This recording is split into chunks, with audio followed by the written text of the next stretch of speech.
Mas, irmãos, a paz do Senhor, dessa vez eu venho trazer uma aula da escola dominical, especialmente para meus irmãos da Igreja Metodista Pentecostal em Caxias e Santa Marta, qual eu sou pastor, e abençoar outros que possam ser abençoados por esse estudo bíblico.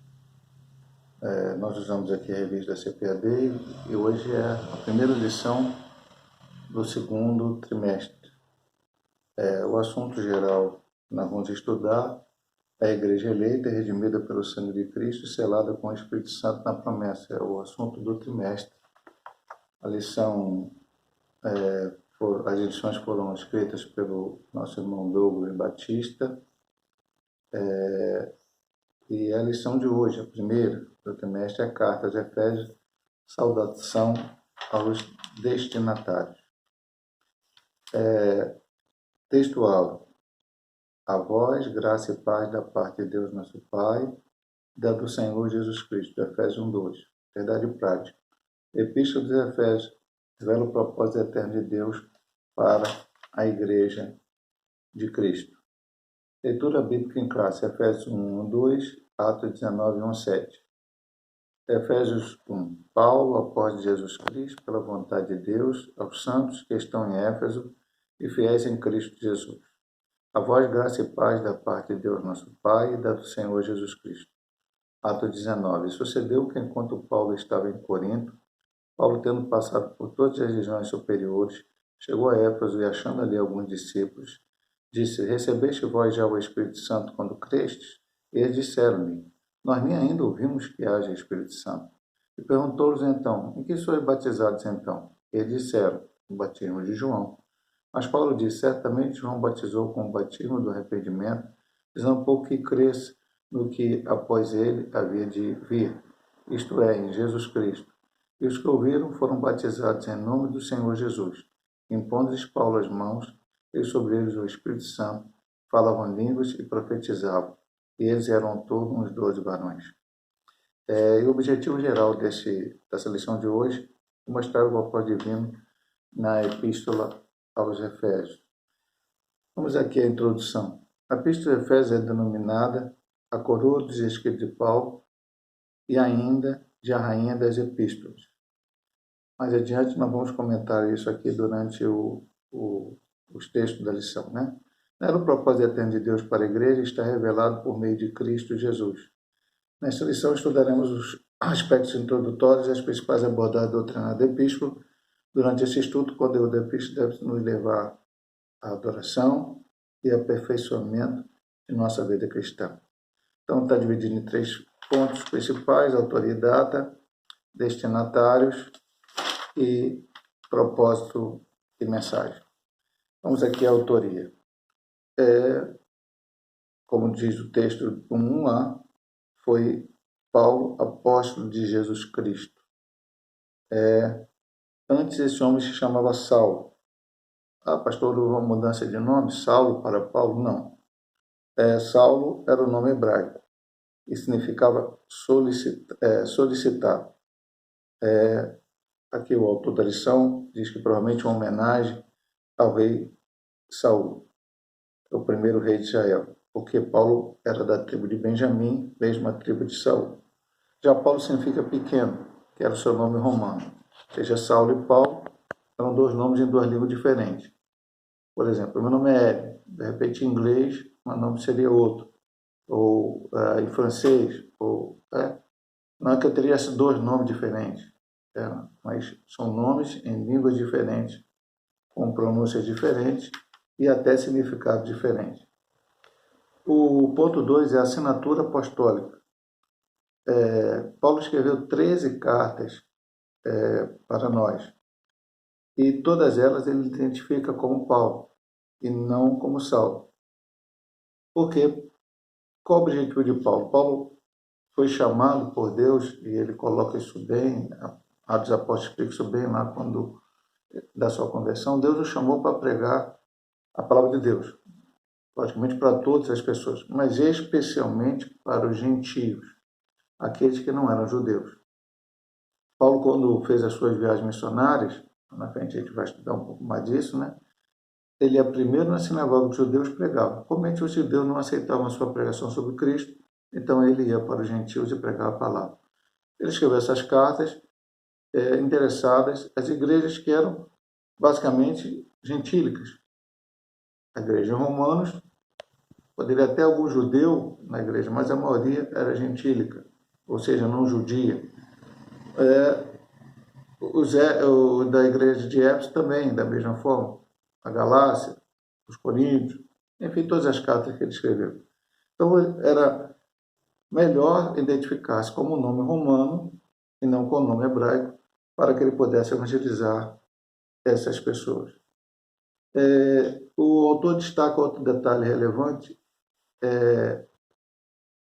sua autoridade apostólica pela vontade de Deus. Isso está no capítulo 1, versículo 1, nós acabamos de ler, Paulo após Jesus Cristo pela vontade de Deus. Isto é, não escolhido pelos homens. Paulo, a gente pode até pensar, lógico que vamos colocar Deus nesse negócio também, mas quando Judas traiu e não estava no mais 12, ficaram 11, eles fizeram um sorteio lá, tirar os sortes, escolheram Matias para ser o 12º apóstolo. Um pouco a direção de Deus, porque eles oraram também, mas alguma coisa do homem. Paulo era um perseguidor da igreja. Paulo era um homem que não respeitava os cristãos, até os matava. Mas Deus foi lá, o chamou, tirou de onde ele estava e o transformou em um grande pregador da palavra. E essa também é uma característica dessa, ponto 3 aqui vai nos dizer, uma epístola da prisão. Paulo escreveu 4 cartas na prisão. 4 cartas entre as 13 que ele escreveu. Ele estava preso ao escrever essas cartas. A carta aos Efésios, aos Filipenses, aos Colossenses e a carta a Filemão. Eu até, recentemente, numa das pregações que dei por causa desse motivo do Covid, eu falei em Atos 28, se não me engano, no versículo 30, Paulo estava preso em Roma, depois disso aqui vai ser dito, né, aqui desse ponto, mas a palavra de Deus, não. A palavra de Deus fluía completamente. E foi exatamente quando ele estava preso em Roma que ele se identifica como prisioneiro de Cristo, preso do Senhor, embaixador em cadeias, no livro de Efésios, onde ele escreve essa carta. Então, uma carta que foi escrita da prisão. Até eu faço uma reflexão para você, mais uma vez, hoje, com a questão do Covid, né? Vendo aqui com a Escola Americana. Não podemos nem nos reunir juntos para estudar a palavra. No caso, na igreja de Caxias, agora estaria, daqui a alguns minutos, né, às 9 horas da manhã, estaria o pastor Paulo ministrando a aula. E nós sentados ali, aprendendo. Eu provavelmente estaria na congregação de Santa Marta também ministrando a palavra. Não podemos estar juntos, mas a palavra de Deus não está presa. Paulo estava preso, mas ele escrevia cartas aos irmãos.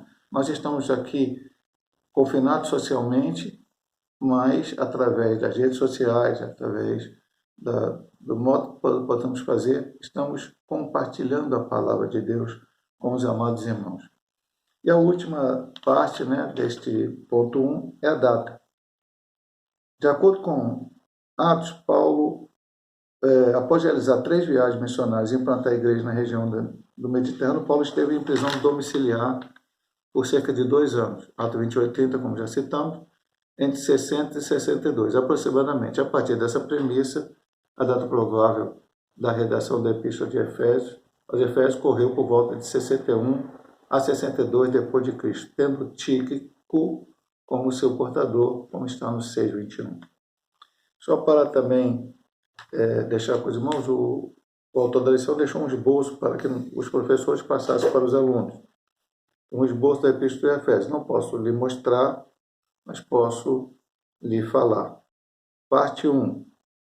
Parte 1 da Epístola. Gloriosas declarações teológicas a respeito da redenção. Capítulo 1 a 3. Vem com a saudação, capítulo 1 e 2, preeminência de Cristo, Jesus na redenção, 1 do 3 a 14, oração apostólica pelo esclarecimento espiritual dos crentes, 1 a 15 a 23, resultados da redenção de Cristo, 2 a 1 a 3 a 13, oração apostólica pelo esclarecimento espiritual do crente, outra oração, né? 3, 14, 21, esse texto lemos muitas vezes na igreja, na oração. E a parte 2 da epístola, que é do capítulo 4 ao 6, instruções práticas para a igreja e para os crentes. Implementando o propósito de Deus 4, 1 a 16, reproduzindo a vida de Cristo nos crentes 4, 17 a 5, 21, aplicando a autoridade de Cristo ao relacionamento no lar 5, 22 a 6 a 9, estar capacitado e equipado para a batalha espiritual 6, do 10 a 20 e conclusão 6, 21 a 24. Esses são os destinatários de Paulo, né? Vamos ver aqui no ponto 2 dessa lição. A cidade, primeiro ele vai falar sobre, porque a carta foi escrita aos Efésios. Então ele vai falar aqui sobre a cidade de Éfeso. É bom quando a gente estuda essas lições, aprender um pouco sobre aquilo que a gente no dia a dia lendo a Bíblia a gente não consegue, porque ali só vem as informações básicas, mas é estudando mais profundamente, né, esses homens de estudo, para nos trazer essas lições, podemos aprender um pouco mais. Fundada por volta de 1050 a.C., tornou-se um centro político, comercial e religioso da Ásia Menor. Atualmente, o país chamado Turquia. Então, se você olhar o mapa, você vai ver Turquia, talvez você não ache a cidade de Éfeso lá, não sei se achará o Moderna, né? Mas ali, no país chamado Turquia, que é a fronteira da Europa com a Ásia, você vai encontrar a cidade, ou ali você vai entender que estava essa cidade chamada Éfeso. É uma cidade litorânea que deságua no Mar Egeu. Sua rua principal era movimentada com mármore e colunas trabalhadas. É um lugar muito bacana, 500 mil habitantes, e tinha um anfiteatro. Eu estava pesquisando aqui, né? O que era um anfiteatro? Eram arenas ovais ou circulares rodeadas de degraus a céu aberto. Então, você deve ter visto em filmes, né? Antigos, né? E até hoje, ainda hoje, em alguns lugares existe, até que no Brasil, alguns lugares bem menores, lógico, existe. É que céu aberto, um monte de degrauzinho, forma circular oval, e as pessoas se sentam ali, e lá no meio alguém se apresenta com algum tipo de teatro, um rodeio, alguma coisa qualquer. E lá havia esse anfiteatro para 25 mil espectadores na cidade de Éfeso. Diz que tinha pista, corrida e tal, havia uma monte de coisa. Agora vamos ver a religiosidade em Éfeso. Essa cidade abrigava o templo de Artemis, ou Diana, a deusa da fertilidade. Ele era totalmente construído em mármore. E a economia da cidade dependia dos milhares de turistas que a visitavam. Qual a fonte de renda deles?